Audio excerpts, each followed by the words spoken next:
पलंग पर पलट गेलै गे घूंघटा उठा के पिया सट गेलै गे ले के पलंग पर पलट गेलै गे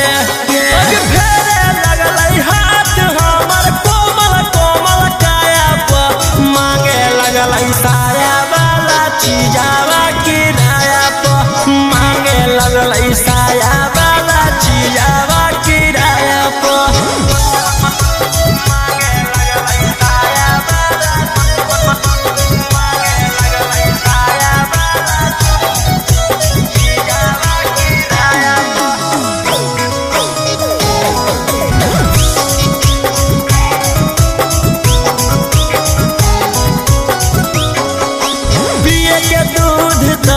पी के अइलै है दारू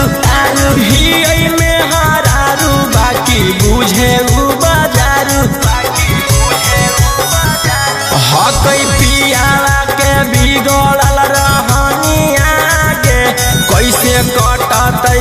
मोर जवानिया गे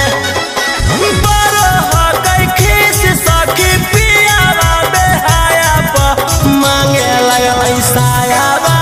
चीजावा किराया पर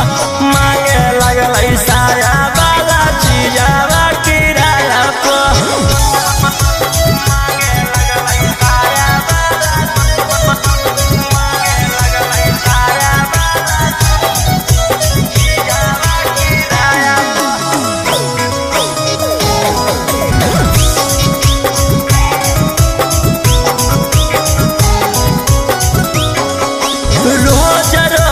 खोजे सखी नया नया पोजगे कोरी के सोझ देवे लभ वाला डोजगे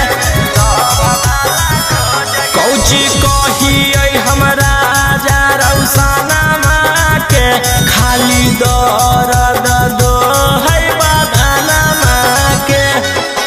रात भर सुते रहिया हाथ धरी पाया पर मांगे लगलै साया वाला चीज